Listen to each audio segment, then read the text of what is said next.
Hello everyone. Today we are starting projectile motion, which is motion in a plane.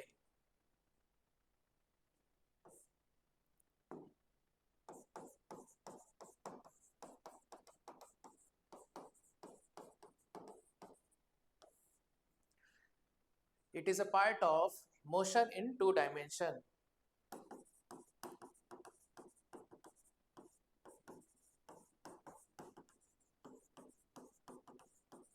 We can call it motion in a plane. So for motion in a plane, we need two axes. One is horizontal, another is vertical. In case of motion in a straight line, we need only one axis. It can be horizontal axis or it can be vertical axis. But in a plane, we need two axes. So projectile motion is what type of motion? It is horizontal or vertical. It is vertical motion. So because if anything is thrown in air vertically, then it will follow vertical motion, it will go upward and it will come back. That is a straight line motion. But if if any object is thrown at an angle like this, then it will not be straight line, it will be a plane. So that plane will be vertical plane. So this is motion under gravity in a vertical plane. So when we say vertical plane, it is making 90-degree with horizontal plane. So this ground for us or the floor of this room is horizontal. And these walls are vertical planes. All these four walls are vertical plane. So the motion of projectile is on these vertical planes. So we can assume this board is also vertical plane.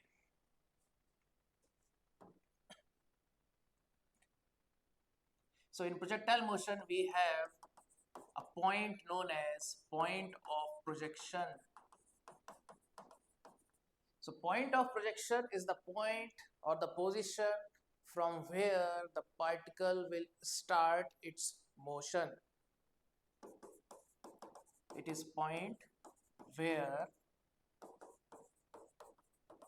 particle start its motion. So this is the initial position.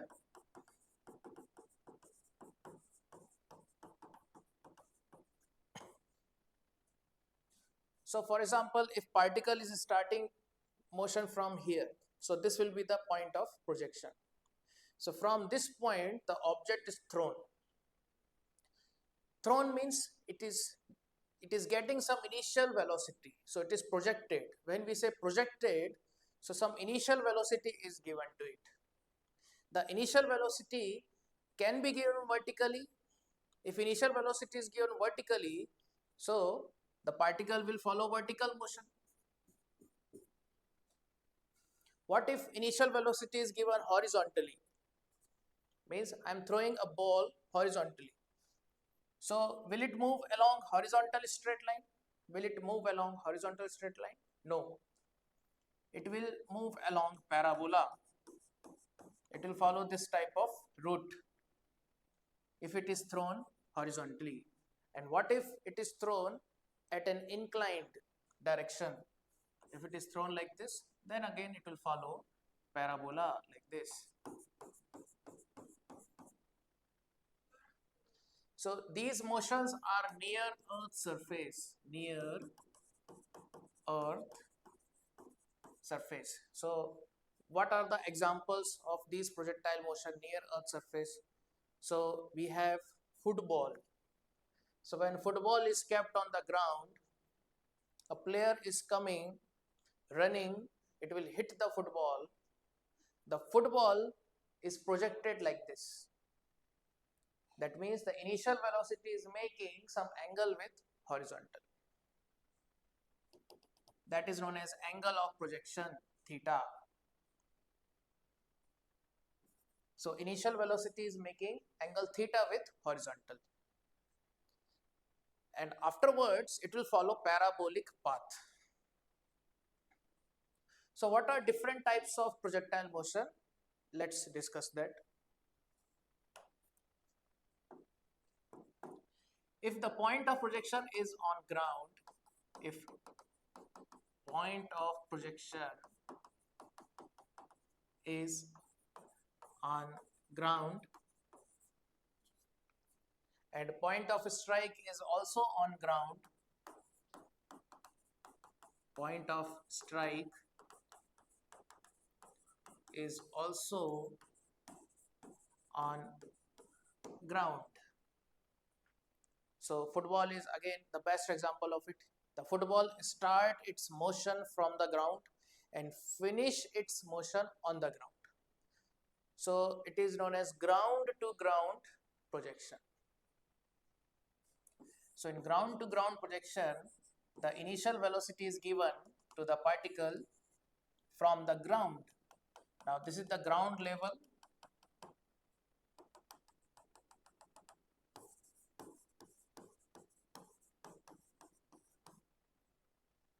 So the particle will follow parabolic path,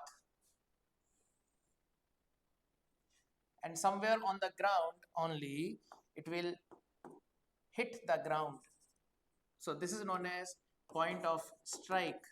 Point of strike. So we are doing ground to ground projection such that initial velocity makes an angle theta with horizontal, and initial velocity, the magnitude of that is u. We also call it oblique projection. Oblique projection. So this point is known as point of projection. From this point the ball is thrown and it is hitting the ground here, that is known as point of strike. Let's consider y-axis passing through point of projection, and this ground level is nothing but x-axis. So x-axis is horizontal line passing through a point of projection, and y-axis is vertical line passing through point of projection.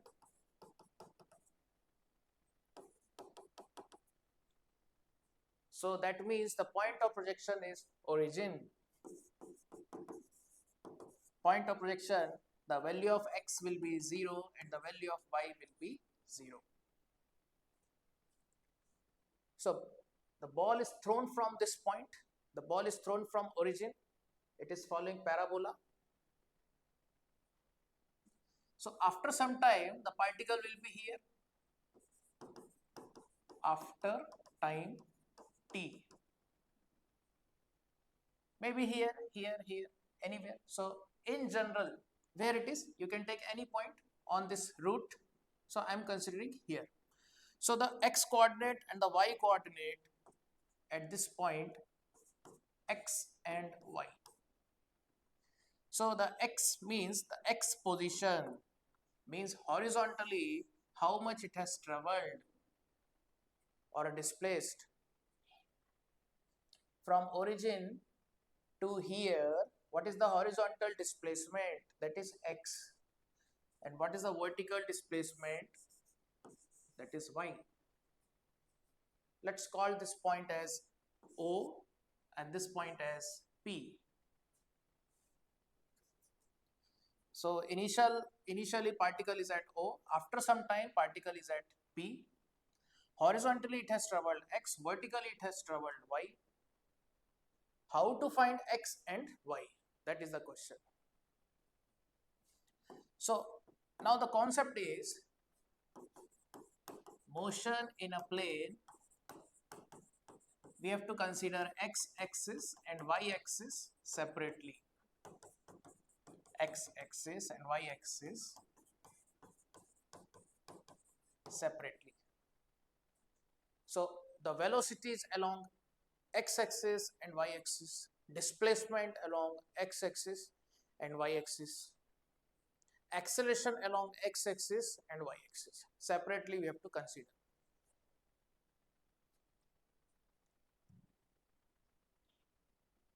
Horizontally acceleration is 0 if we ignore air resistance or the air resistance or air friction is neglected. Air friction is neglected.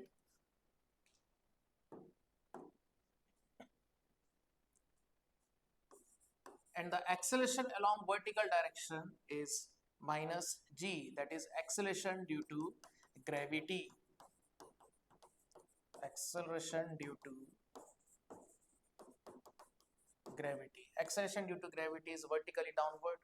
We know it whether the motion is straight line motion or it is a motion in a plane, the acceleration is downward, vertically downward. So for that downward direction we have to consider negative. So the acceleration along downward direction is minus g. We can also write this acceleration vector as minus g j cap. So horizontally acceleration is 0, vertically acceleration is minus g. Let's go back to the previous situation. This ball is thrown with velocity u. The initial velocity makes an angle theta with horizontal. So this velocity is not along horizontal, it is not along vertical, but to study motion in a plane we have to consider x-axis and y-axis separately, means horizontal and vertical separately. So we have to take components of this initial velocity. So what are the components for this initial velocity? As you can see, the velocity is making theta angle with horizontal. So horizontal component will be u cos theta and vertical component will be u sin theta. So it is as if the ball is thrown along horizontal direction with u cos theta, and it is also thrown in vertical direction with u sin theta. We know that if a ball is thrown in vertical direction, so it will go vertically upward like this. At the topmost point, the vertical velocity will become 0, then it will come back along the same route. And if a ball is thrown horizontally on the smooth floor, if ball is thrown horizontally, so its friction is not there, so it will continue moving with same speed. So velocity will be constant because friction is not there. So horizontally there is no acceleration, so horizontally the ball will continue moving along horizontal direction with constant velocity. But vertically the velocity will first decrease to 0, topmost point, then again it will start increasing downward.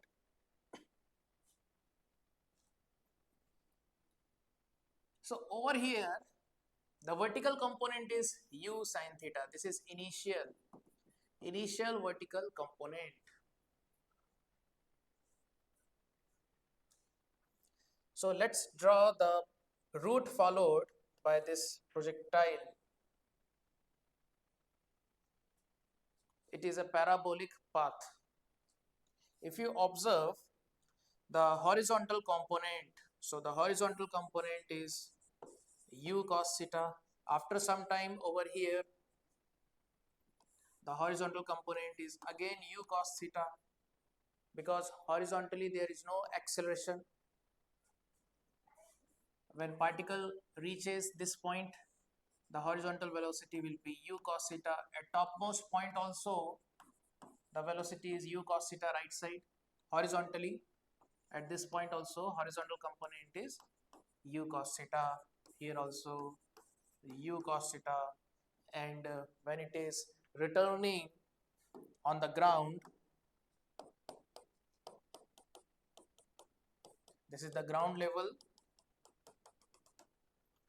So when it is hitting the ground again at this point, the horizontal component is u cos theta.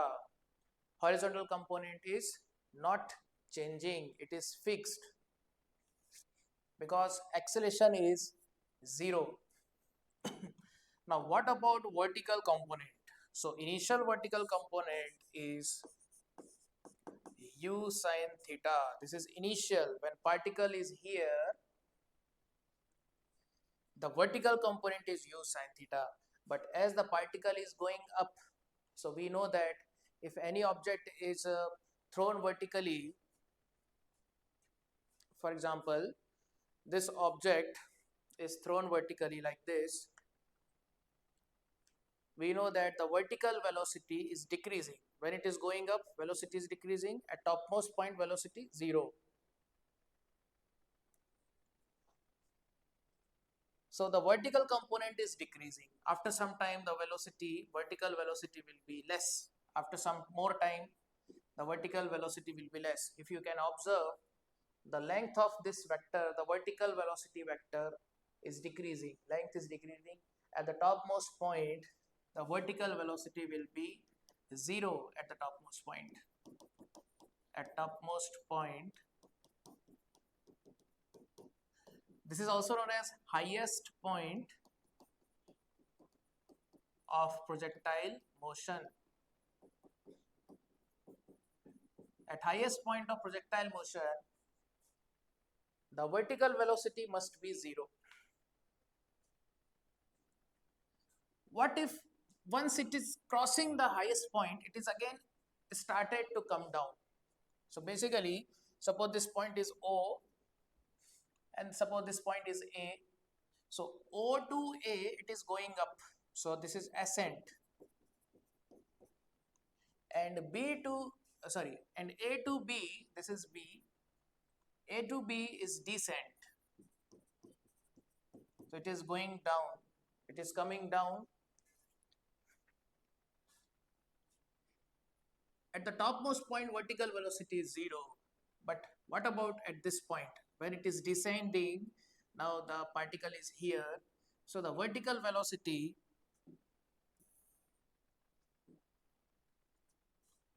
will be downward. The vertical velocity is now increasing in the downward direction. And finally at B, it will become minus u sin theta. At point O, the velocity is u sin theta upward, and at the point of strike B, it is minus u sin theta. That means downward u sin theta. So in vertical motion, we know that if a ball is thrown with velocity 2 meter per second, suppose, so with what velocity it is returning? Suppose I am throwing it with 2 meter per second. So with what velocity it is returning? 2 meter per second downward.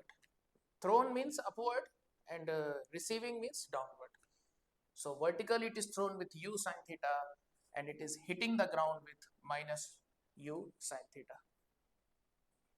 So let's go back to the previous case in which we are discussing x and y. So horizontally it is covering displacement x. So we can use s is equal to ut plus half at square. So horizontally, what is the displacement after time t? After time t, displacement is x. So x will be equal to initial velocity into t. Now the initial velocity is u cos theta, which is constant. Time is t. Acceleration is 0. So we have x is equal to u cos theta into t. This is position x after time t.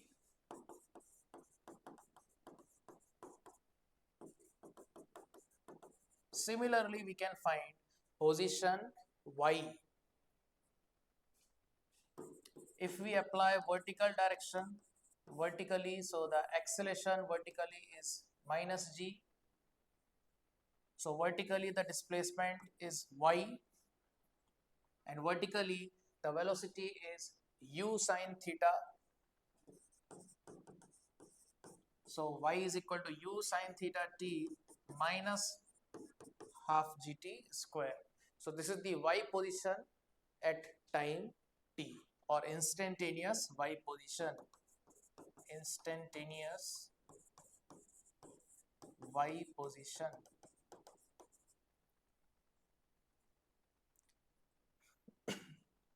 So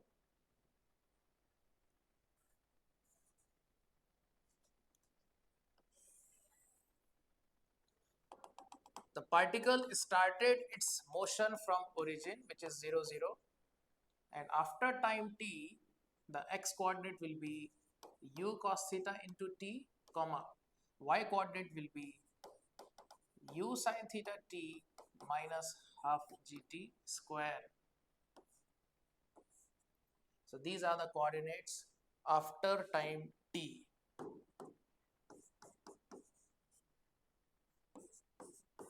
And this is the route followed. It is parabolic route or parabolic path. Now, what to discuss next? At the topmost point, it is at the highest point.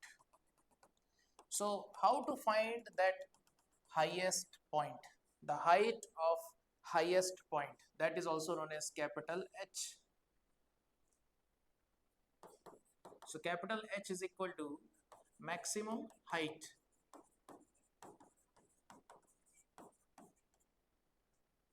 How to find this maximum height? At this point, the vertical velocity is 0.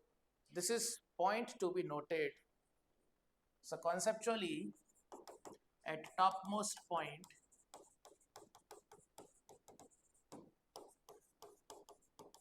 vertical velocity is 0. So if we use vertically equation of motion, v square minus u square is equal to 2as in vertical direction. So vertical direction, the final velocity is 0 in vertical direction at the topmost point. So basically I am applying this equation from O to A. Suppose the point of projection is O and the highest point is A. So initial velocity in vertical direction is u sine theta, final velocity in vertical direction is 0. Acceleration in vertical direction is minus g, displacement in vertical direction is h. So minus u square sine square theta is equal to minus 2gh, minus minus cancel. So we have h is equal to u square sine square theta by 2g. So this is the formula for maximum height covered from the ground level. This is known as ground level. We can also call it projection level. Projection level. So from the projection level, what is the maximum height it is going in vertically upward direction?